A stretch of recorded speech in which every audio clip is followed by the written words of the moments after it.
Good morning, everybody, and welcome to Let's Play Every Day. I'm Tim McNiff. There's Willi Myles. He's here more often than I am. And there he is, the triumphant return of the one and only Andy Greder. Welcome back, my friend. What's up, guys? How's it going? Good. How are you? How was your trip? It was fantastic. See, Willie and I were just talking about how great the food is. The thing is when you're in Spain, you got to wait till 9 o'clock to eat, so your clock is thrown off, but it's worth the wait. It is.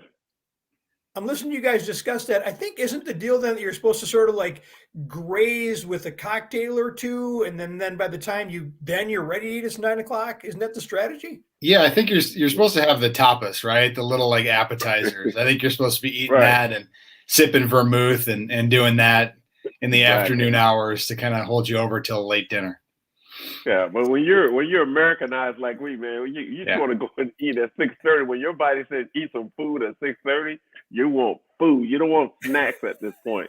I know. You want to graze, and you don't just But it took me a minute, but it ain't like they're feeding you like hummus and stuff at 9 o'clock at night either, man. This is a heavy dose of food. Yeah, for sure. And you chow down, man, and then you sleep in. But that's the thing. I mean, they sleep in till, like breakfast is not till 10:30. I'm a 6:30, 7 o'clock in the morning breakfast guy. Yeah, I can get used to the siesta lifestyle too, man. Take a little nap in the afternoon. Now we're talking. I've got to try this. I got to get there someday. Well, I'm glad you had the great trip. It was fun to see you were back and you were working last weekend. You put out that the Gopher men's basketball team was playing and throwing this gutty performance together. And I was all set to tune in. And I did not, based on your recommendation. I just recorded the game and watched it delayed. And you're welcome, Andy Greder. Yeah, it was remarkable. I mean, going into the game and finding out Saturday morning that they'd be without their leading scorer, their third leading scorer, their starting center, and the betting line went from the Gophers as a 1-point favorite to a 3-point underdog, and a thin team was going to become threadbare with just having no other bodies there to be able to pull out a win like they did, to have 3 guys play 40 minutes, to have Peyton Willis have 32 and 8 threes and 7 assists and in all 40 minutes was just remarkable to see them be able to do that, and kind of, led credence to what Ben Johnson is building, and the lack of excuses or making exceptions for what's going on, to be able to pull out that win was mighty impressive. Yeah, it's amazing what he's building there. I mean, we talked. I remember going back to this whole thing, and I just like, I'm going to watch their schedule like this through the whole season. Yeah. And I don't know. You please update us on what you know about their health status going into tomorrow night's game against Ohio State. But it's undeniable how he has these kids competing. Yeah, there's no doubt that they're gonna play hard every night, regardless of how many walk-ons or little used centers like they did. Like Trayton Thompson, he had 28 minutes on the season and played 40 and did pretty well for a pretty green freshman. With Jamison Battle and EJ Stevens and Eric Curry, Ben Johnson said yesterday that they were kind of day to day, and Ben Johnson speaks to the media here at noon today, so we'll get an idea on if they're coming back. I'd imagine they are coming back. The Stevens and Battle had non-COVID illness, so I think they'd probably be healthy and ready to go if it's not too serious without the flu-like symptoms that they're dealing with. So I think they'll probably get both of those guys back. Okay, so I gave you guys a long script, and I want to go into one thing that is not on that script. Since we started talking about Gopher basketball, there's something going on in the NBA, and the LA Clippers have become the cardiac kids of the NBA. They keep mounting these huge comebacks. Last night, they came back from 35 points down to beat the Washington Wizards on the road, keyed by one Amir Coffey, 29 points. And he's really getting a lot of play. Now, I know, Andy, you wrote a really interesting piece on the former Gopher football players and how they fared in the past season. Have you been watching what Amir Coffey's been able to do with the situation where, with the injuries, he's gotten a lot of chance to play? Yeah, he's really stepped up. I think he's got 6 games since New Year's Eve of 15 or more points. So he's really taken advantage of the opportunity with how shorthanded the Clippers have been. He's really played himself into an opportunity to get a nice contract in the NBA. I think that's kind of the biggest thing is get that second deal, get that, one-way contract, that real NBA type contract. And I think he's shown that he can play at this level and do so well. I think that's probably the biggest thing, is he's really set himself up for the future. G2, I know you have some relationships with some of these guys who've come up through the ranks. Do you have any sort of a relationship with Amir? No, man. The furthest my relationships go is if they've come out of Minnehaha Academy. That's exactly where I'm at. But if we want to talk about Rookie of the Week, Jalen Suggs, I am here for it. Oh, those dunks still can be exciting. I haven't noticed. Well, I've been knowing. Go ahead, Jim. No, please, Willie. No, I've been not really good friends with Amir, but his father, obviously. But I've been knowing Amir for years, since he was a kid. Watching him and his sisters hoop. And that kid is, I'm happy for him, man, because it's like Andy said, he's playing himself into a contract. I mean, and a good one, too, because now he's getting the opportunity to show what he can do. You know what I mean? He spent some time in the lower leagues and stuff, trying to earn his stripes and so forth. But he's a good basketball player. I mean, he's good. He's talented. He's come from a good pedigree. And if nothing else, the kid works hard, because that's where his dad got his grind from. His dad was a banger. He was hard. He was working in that paint, man. And Richard was, he was no quitter. And there's no quitting this kid either, nor in his girls that played. So yeah, I'm really happy for him, and he's showing exactly what he's capable of doing. And if they're smart, they'll offer this kid a really decent contract, keep him in the on the team. Or maybe a local team might be interested, one that's winning a few basketball games lately. Let's just bounce into that one. I did not stay up and watch the game last night because I did. If I don't watch, they win. It's happening, you guys. They were down, and I was like, Tim needs to turn this game off. He needs to turn it off. I didn't even go there. In the fourth quarter, they lit it up, man. I think Tim turned it off. You were peeking. I know you were. And they were down at the half. They were down in the third quarter. They kept creeping it up, and then all of a sudden, boom, they blew it up. And I was like, man, Tim, you got to quit sneaking in. I know you do. You can't help yourself. I did not. That's who you are, Timmy. I know you are. No, the way the wins are piling up, I am fine keeping my eyes off of it. Ant was on fire, man. Dude jumped in, dumped in 40, and my boy Big Cat was on them boards. He yanked down 17 boards last night. He was on those boards, and they played Vanderbilt. Yeah. He was on them boards too, man. They were killing it. But that was a tough fought game though. Portland's a good basketball team, and they were banging in there, so I was happy to see them pull it out at the end. Nice win. Yeah. And you talked about it. So Ant had 40, D'Lo had 22, I think, and Cat only took 7 shots, but pulled down 17 boards. And I think that's the greatest thing. The greatest thing that I saw out of these quotes was him saying, when those other guys are shooting the way they are, I'm good. I'll just go and do. And I'm just like, we've got something happening on both sides of the river. You got the Wild in St. Paul and the Wolves in Minneapolis, and things are good. Right. We have nice things now, Tim. As long as I don't watch. As long as you don't watch, man. It's good because those are kind of games that the Timberwolves would have normally lost. Like, we just kind of get used to that. They were down by 13 at the half, and to see them come back and pull off that win and win by 2. And we're seeing active leadership in Cap, where he sees that Anthony's going off. So he's like, all right, I'm going to go do the other stuff. I think it's good having V8 back in the lineup. He just creates some matchup issues with his athleticism and the offensive boards. And it's kind of like we talked about a couple of weeks ago, like, do the Timberwolves, when they have that first little round where they beat Philly, and we're like, do they want to be a team who has that kind of mark on their back? I kind of feel like they're playing like they don't care. They're just trying to they're not worried about what everybody else is doing. They're just really trying to start to find their niche, and they're just like really competing and knowing like, hey, we can play in this league and we can win.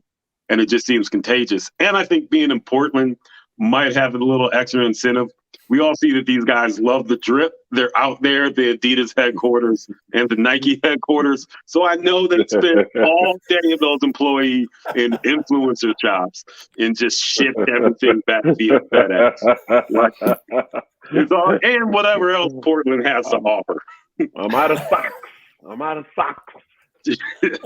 Headbands. I need them. All the things. So now comes the game tomorrow night, and as Andy corrected me, and he did so quietly, I was saying I thought Ant had gone off for 40 earlier this year against the LA Lakers, and Andy's like, no, it was Golden State.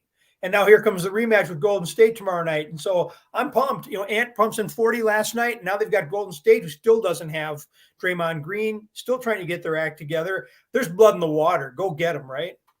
Right. Yeah. Yeah, I think last night's game was really the game that they needed to win. I mean, Portland is under 500. Golden State still has Steph and Clay's coming back, so it's still a challenging game. And then Phoenix is after that, and Phoenix is really one of the gold standards in the West. So I think on this road trip, the Portland win was probably the most important of the three to get. I think it's great to see them over 500 again. You know, I think Ant talked about that post game. I think they were 1-6 in opportunities to go over 500 on the year, and were able to, you know, get that second one and climb up into a playoff spot. I think they're 7th in the West now and really in a good spot. I think what was interesting about last night's game is the way that Ant got to 40, right? I think there were things defensively that he was doing, blocks, steals, getting out in transition. Obviously, the threes, the step back three was impressive, the 4-point play, all of those things. But then, you know, he tweaks his calf on a dunk and it leaves the game, and you're like kind of gasping of, oh no, what happened here? How long is he out? And he like touched the bench, right? And then he was back in the game, and he was coming in for Taurean Prince, and he like pushed Prince out of the way as he was coming back in. Like he was not going to be denied in that game at all. And you know, he was communicating with teammates. He was chirping with fans. He had great quotes after the game about how he felt like Black Jesus. It was just, It was everything, man. It was everything. Going for the MVP next year. Right. See, if Tim would have saw that game, he'd have came out. Tim would have got, that's probably a high ankle sprain. I think his ham is broken. He's probably out for the whole season. It's like, dude, settle down. He tweaked it. It was he went up hard. He wanted to go with a hard dunk, and he just took off too soon. That's all. I've seen it. Well, I'll be watching at lunch today, Willie, so I'll let you know. Or maybe you should just watch Golden State. Like, you know, like maybe it could transfer that way. Put on an old San Francisco shirt and just be like, all right, let's go Golden State. And then hopefully that mojo works itself out and we get a nice win. Yeah, I'm not thrilled about this because I do love watching the Wild, and it's like, am I really going to watch all this whole season on delay, or do they have to go into the tank before I can start watching again? I'm sorry. So I really painted myself changes, into a corner, Will. Yeah, there's no doubt. Until your attitude changes. You got to go in knowing that we're going to win. You can't go in going, oh, here we go. Until you do right by me. You guys got to pay for my therapy first, I think. How are we feeling about Kwesi Adolfo-Mensah? I'm feeling like they did their due diligence. I really think that they're going about this. I'm hearing some people say analytics in that this guy's economics, and what they don't understand is that that's in all sports, period. Analytics. You have to look at the stats. You have to look at who you're drafting. You have to look at who you're trading for. You got to look at their numbers and see what they're bringing. But you also got to be smart about and seeing about chemistry. But that's analytics too. People don't understand that. I was a psychology major. You got to look at that. You know what I mean? You got to look at how that works in terms of chemistry and mixing with other people. What's the formula we need to make a successful team? And people keep saying Moneyball, but Moneyball, that's really what it was, you know. But you got to put the right people in the right places, and you still got to have a coach to lead, and you got to have the GM is just there to ask the coach, look, what do you need to build a winning team? I'll go out and get it for you. But you got to let me get it, and you got to tell me what you need, what you want, and talk with the owners. What type of team are we rebuilding, or are we trying to build a championship team? You know, then you sit down with your money guy and say, what kind of money am I working with here? You know what I mean? It's all analytics. And I don't get how people think that football, baseball, basketball is not analytics. It's all analytics. You got to look at it, you know, but you need a smart guy. And this guy is really, really smart. And you know, I'm not saying Spielman isn't smart. He was a football guy. This guy's, you know, a lot smarter.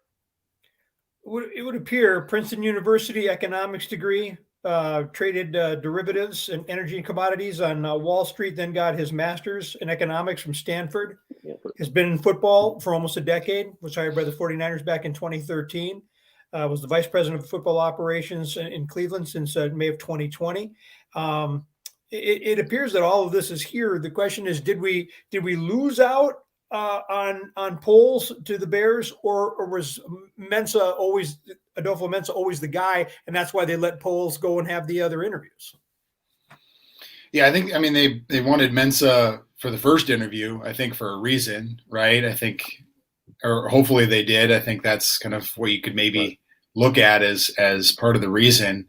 I think it'll be interesting to see as those two guys will be tied together and how they build teams, how they're successful, because they're obviously in the same division. They're, you know, likely to be hired at the same time, and their careers will always be tied together. It'll be interesting kind of case study in that.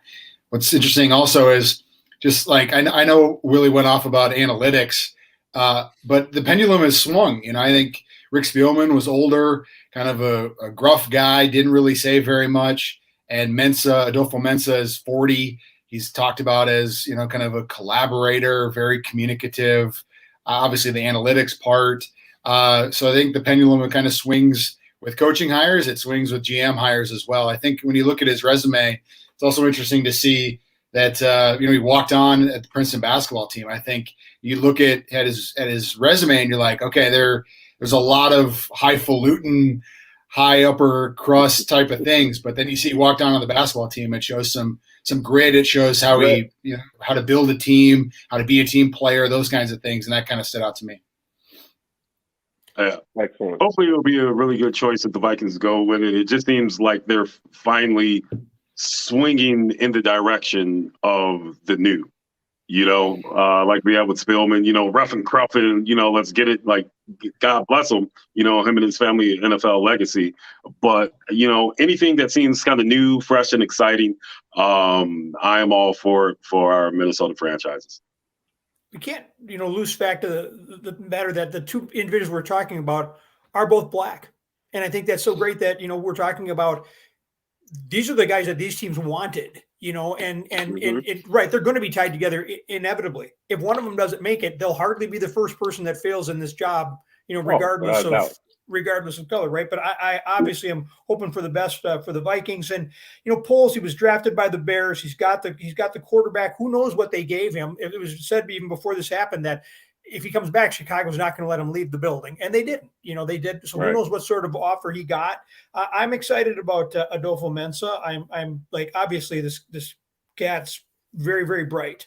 And we've got people who are in place for more than 20 years within the Vikings organization already, who are now working in heading up pro personnel and college scouting. So if Monens continues, and I'm sorry, I'm the college scouting guy, I'm blanking on his name, but if they continue in their capacity, if Brzezinski's still handling the money, it seems like he's pretty set.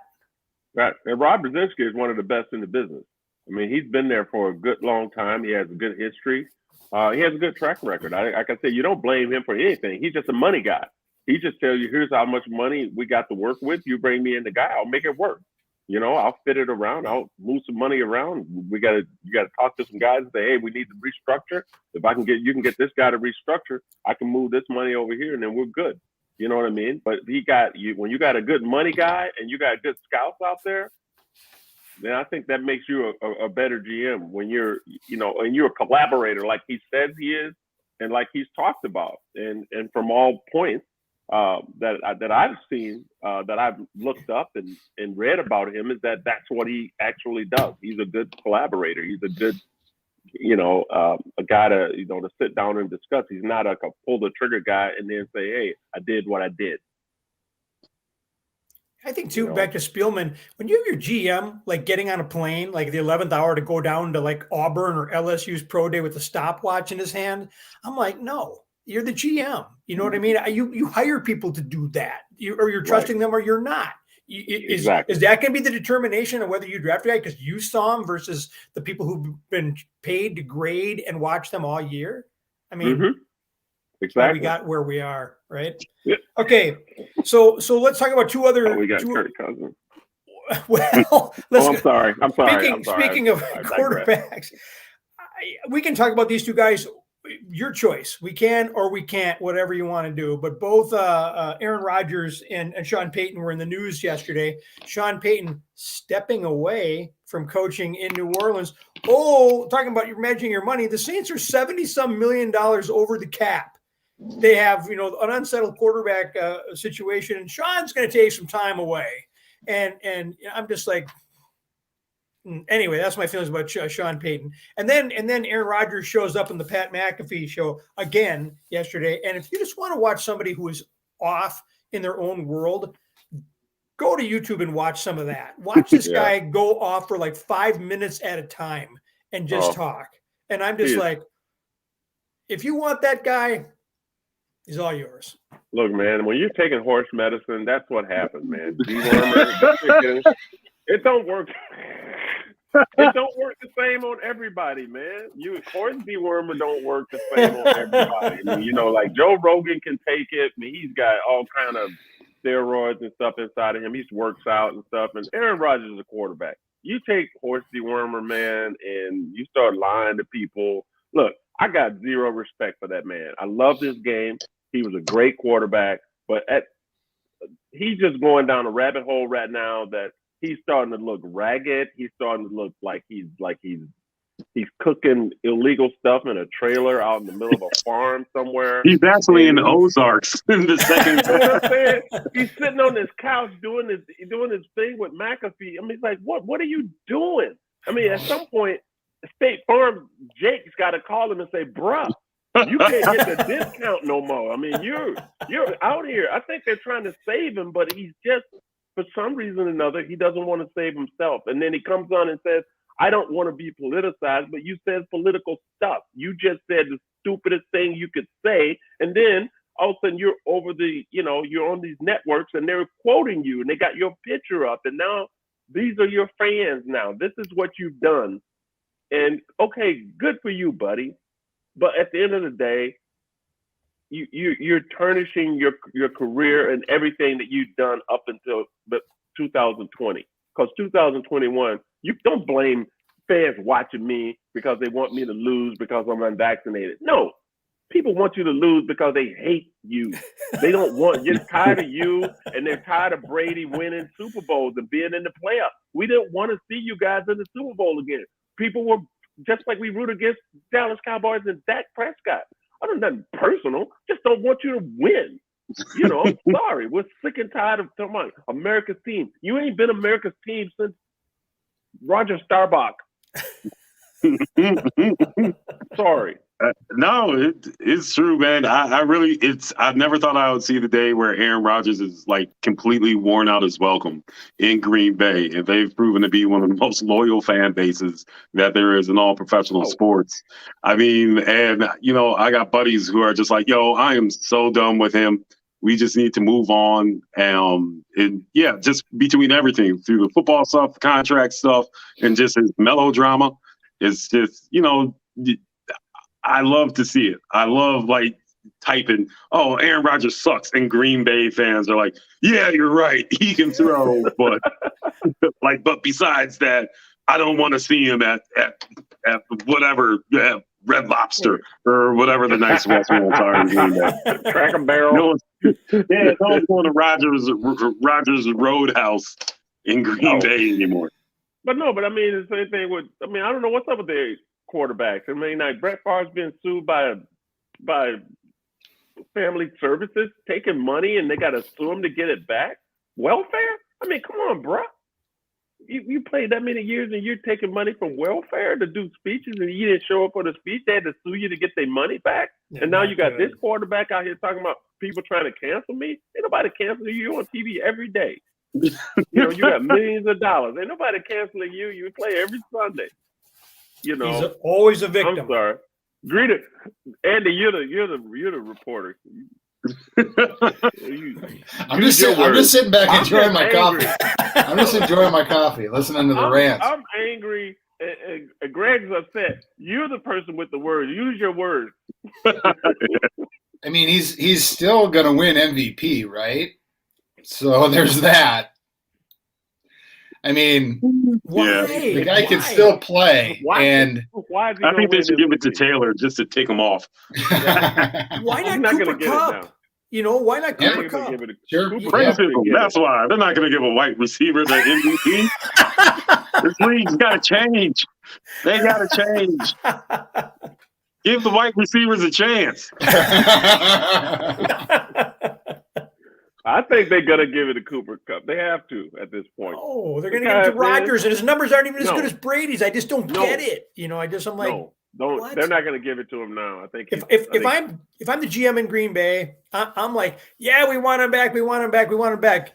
Denver, how many first round picks can I get for him? You know, I mean, I would be saying all the same stuff publicly, and I'd be like, gone. You know, who votes on that MVP? I think Pro Football Writers. Yeah, I think there's I don't know how many, but yeah, obviously there was a controversy there where one of the Chicago writers said that he wasn't going to vote for him because of his vaccination status and how he misled people, and then obviously Aaron Rodgers was howling about that and how people were trying to cancel him, and he called him a bum. Right. But as a writer, wouldn't that upset you if you ask him a question and like that? If you said, "Hey, are you vaccinated?" He said, "I'm immunized." You would have taken that as you're vaccinated, right? And then he come back and say, you should have asked a better question, or you should have, you know what I mean? Like you as a reporter, you're asking him the right question, but he gave you a very, offbeat answer. Misleading. And you took it and a misleading or lie. He lied about it. Yeah. And you don't think writers are petty? When you violate the trust, I think that goes a long way, right? I think when you ask an honest question and you get a lie back, I think that kind of damages the trust between everybody. And I think the fact of what he was doing on the sideline, not following NFL rules, given what he needed to do, being unvaccinated, I think that was also part of the problem as well. So I'm not trying to hem you up. I'm just saying, if I was a reporter, and I would hold that against him and say, you're not, and then look at your numbers. You didn't even do better than the guy that lost the same day that you did. I'm going to give it to the wide receiver. I'm voting for this guy because I think he deserves it. He did everything that was supposed to do. He helped his team, and he ain't on TV whining. I think he's hurting himself by going on TV because I don't think they voted yet. Have they? No? I think they did. I think they did. I think all that was done before the season ended, unfortunately. And I didn't understand why Brady wasn't more of the conversation. I'm going, his numbers are better than Rodgers and everything. Everybody keeps saying it's Rodgers anyway. Wow. It's 9:59. Right. Andy's got places he's got to be, people he's got to talk to, work he's got to do. So if you need to jump off. Are you guys G2 and Willie? You got a couple more minutes? Brother, I got all day. Let's do this. We could be ESPN up in this joint all day. Let's play. Because I do want to get into the Baseball Hall of Fame and build to what you're saying now, because here you got Barry Bonds, who let's face it, before any of this talk about steroids and stuff started and all the rest of it, Barry Bonds was the best baseball player I ever saw. I mean, I didn't see Clemente, right? He died in 71. I remember a World Series where he was in it. I didn't really watch, and I heard stories about his right arm. I didn't see him. See you, Andy. Thank you so much. Have a good day. Take care. Peace, dudes. So the best I ever saw was, and I saw great baseball players, was privileged to have a front row seat, a lot of them, Barry Bonds. But then Bonds gets into this whole contentious thing where I don't think he ever had a real love affair with the writers and the rest of it, but then it got real nasty. And so now, he goes through, he does or doesn't do what he did. Now he needs their help to get into the Hall of Fame. Right. But he does and he doesn't, because if you look at who's in the Hall of Fame, the commissioner, Bud Selig, who put his head in the sand when all this was going on, he's in the Hall of Fame. Right. Yeah. And some other people are too. How did they get there? Well, they get in there when they get voted in by their peers when the writers don't let them in.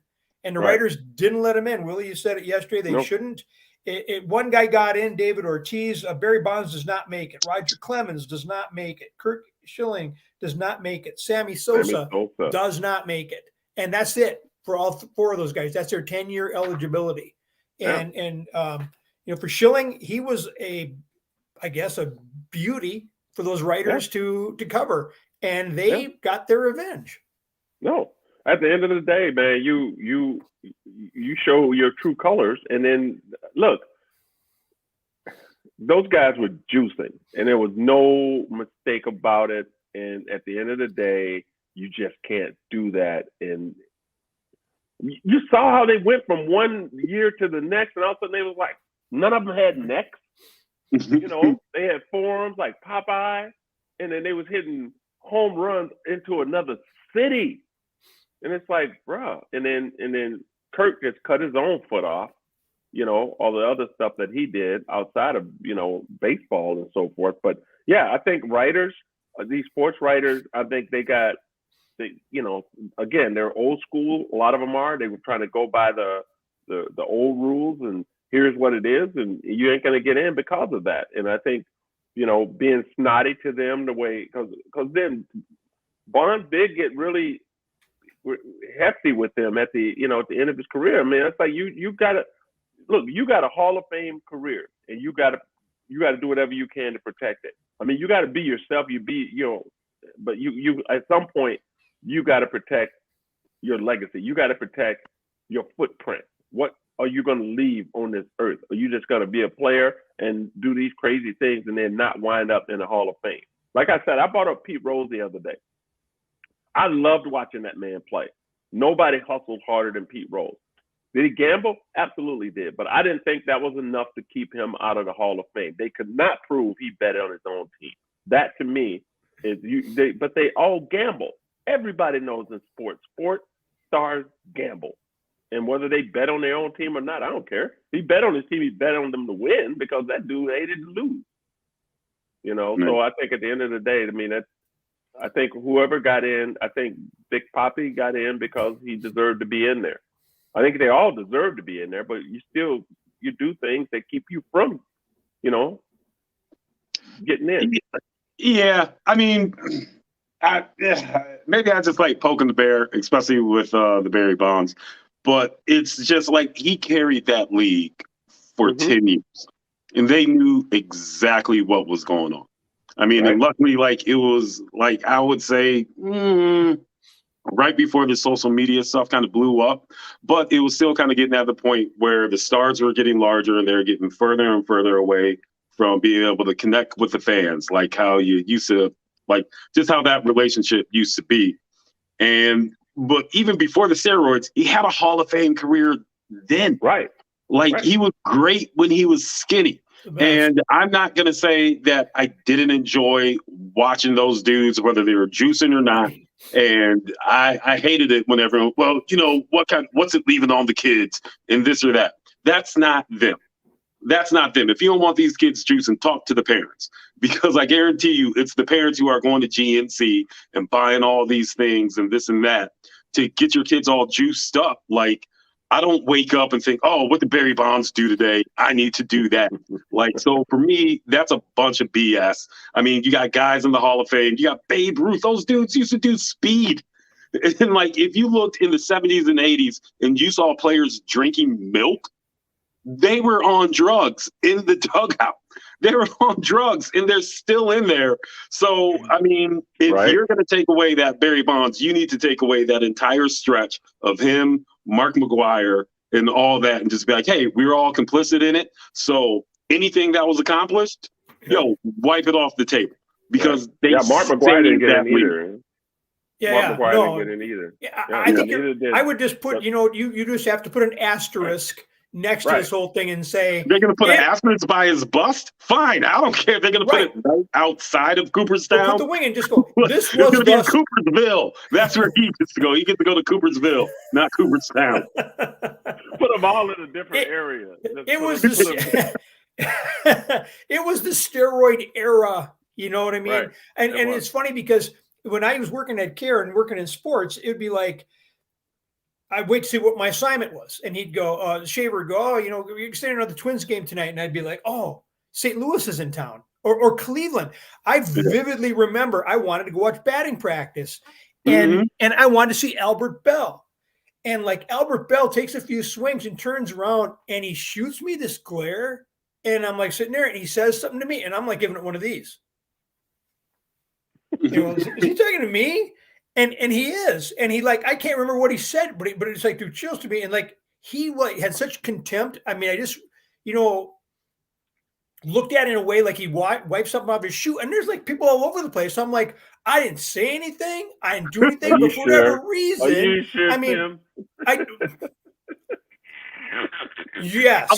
Here goes 5'8" guy was not saying anything to any of the pro athletes around there. No. I bet you was standing back there going, that don't look legit. No, but where I'm going with this whole thing is check his back. When McGuire came through with St. Louis and all this other stuff, and it's like, why weren't we asking? These guys look like something out of a Marvel comic book. I mean, they were just huge. Right. And I'm going, man, I lift all the time. How come I don't look like that? That was my question. What am I doing wrong in the gym? My only thing is, those were the only dudes using steroids. Right. You know what I mean? So I kind of feel like they get punished for being great. Because everybody else is on steroids, and there are people on steroids who sucked. Like, that was just their problem. They just happen to be really good, and they got stronger, and they got able to reconnect. But I don't think steroids has anything to do with hand-eye coordination. No, it doesn't. It doesn't. That's there. It just gives you that adrenaline. It gives you that strength. They make them bigger. I mean, because if you're bigger and when you're swinging the bat faster, and when that bat hits that ball's going to leave that park. And what happened? What the problem was that these guys went from one size to the next side the next year, and then they just, and they just kept getting buffer and buffer, and it's just like, okay, let's look at your training, and then the trainers. The problem was all their trainers got busted. With these, like I said, and the guys from Oakland A's. I mean, what was his name? Canseco. Canseco and the other guy. The Bash Brothers. Giambi. Yeah. Giambi. And they were the Banger Boys or whatever the heck they were called. They were slamming. They was hitting balls like they was hitting with like caveman clubs, and them balls was leaving. They were leaving the stadium. If anything, though, I feel like steroids gets way too much. What about LASIK? I feel like LASIK is cheating because it gets your eyes a lot better, and you can see that ball coming, and you can see those stitches. Like, I really think it's the LASIK era. Those guys they were wearing contacts. They should wear glasses like they did back in the old days. Right? Put their glasses on. So those guys will make it in the same way Tony La Russa made it in, the same way that Bud Selig made it in. Their co-players will vote them in at some point, down the road. They'll get in there. Right. I want to point out, Torrey Hunter received 21 votes, or 5.3% of the electorate. Just gets him over the 5% threshold to remain on the ballot for next year. Joe Nathan missed it by 3 votes. Justin Morneau only at 1.3%. AJ Przinsky 0.5%. So they're not going to be back on there.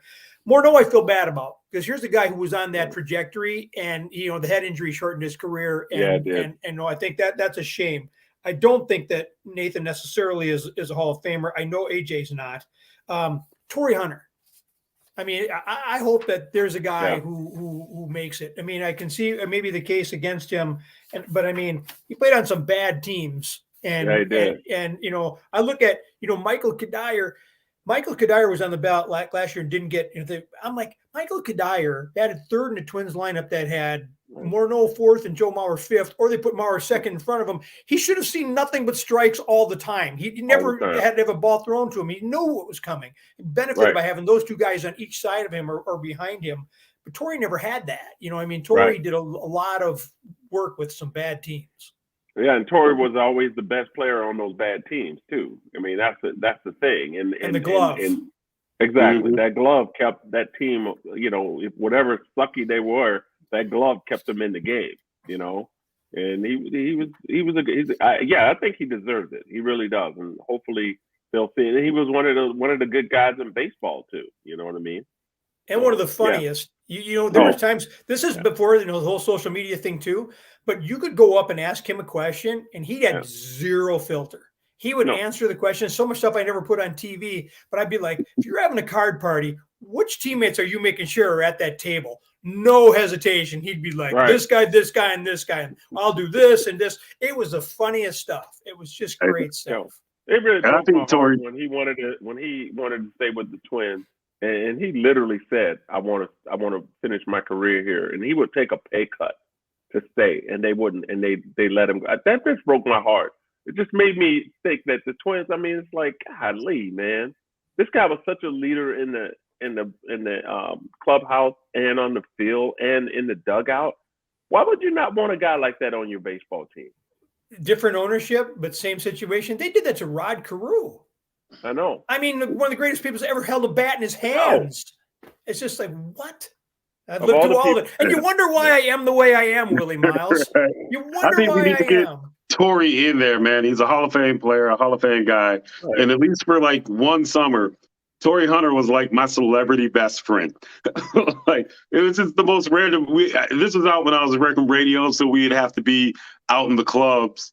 And it would be so funny because Torrey would come to, like, I would say, like the hip hop clubs where he would be able to relax because they didn't really know. Like, people would be like, I see those earrings. I see this or that. And so I like run into him and we would chit chat. And I'd be like, yeah, my uncle's Vince. And he's like, man, I grew up in Arkansas. I love Vince Coleman, blah, blah, blah. So he's like, hey, man, what you doing? Let's go out to this club. And then for like 3 weeks, we just kind of like ran into each other. And I was like, oh, here's my celebrity best friend, Torrey. And like, I just wear the hat and just be like, Torrey, let me see if anyone thinks I'm you. Let me get your earrings. He'd be like, nah, I'm not going to do that. No, I don't know you like that. He was like, I don't know you like that. But yeah, like he was just a great guy. Like it just kind of seems like he is one of the last of that you could kind of get close to. In like, like he shook hands and I never saw him treat anybody with disrespect, even when we go other places and people would be like very aggressive. He, give a good attention and then he'd be able to kind of like live his life.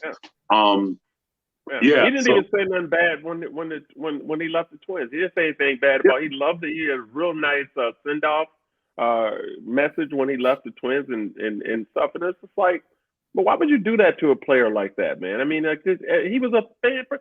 My mother-in-law almost quit watching the Twins. Torrey Hunter was her favorite player, and she just hated it. Ooh, you get a woman like that age mad. You drop your ratings, man. No. So I asked him one time. I go, "Did you ever have a nickname growing up? What was your nickname?" He goes, "Oh, T-Nut." I go, "Why did they call you that?" He goes, "Because I played safety in football." He goes, "It didn't matter what jersey color you were wearing. If you came across the middle, you were mine." He goes, I knocked out as many teammates as I did wide receivers. He's nuts. That's why they call Torrey is nuts. Torrey Nut. Yeah, he was the best. All right, you guys. What's going on with you, G2? Man, just getting some things together. I'll be out on the road.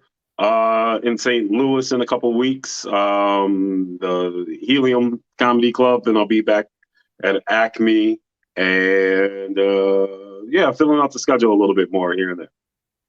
Perfect. Right. Willi, you're I'm about heading to out head of town the this road? weekend, man. Yeah, this weekend. Heading out to central Wisconsin. I can't wait. Go there and talk about some things. They're going through some things right now, and I want to go out there and try to help them through it. You wonder what that might be. Because it might get. This is probably the only time we can go there. We are welcome in Wisconsin as Viking fans and be able to talk so much crap, and they'll be like, you know what? Yeah, you're right, man. I got booed in Appleton. I'm thinking about wearing this out there. Oh, nice. Oh yeah. Go out there with my Viking gear on, man. Just like, hey, man, what's up, y'all? How y'all doing? Oh, not good. Where are you guys watching the Super Bowl? I lived there for 3.5 years. I did a Packers show. I went to Packer camp and all this stuff. I'd be like going home to my wife, just going, "This is the most bizarre out of body experience I've ever had." How did you wash that? How did you wash that off, man? How did you get that out of you? It was so funny because I never bought in. You know what I mean? I always felt like I was a spy. Like I wanted to call like Jerry Burns and go, Tim Harris's feet are really bad. He's slow. I'm going to say this. This is the last thing I'm going to say about Green Bay. But I've been to Green Bay to do shows, and like go there when the season is over. I'm telling you, it's the saddest. It's the saddest place on earth. You know how they say Disney? Happiest is the opposite juxtaposition. Opposite. It is just nothing.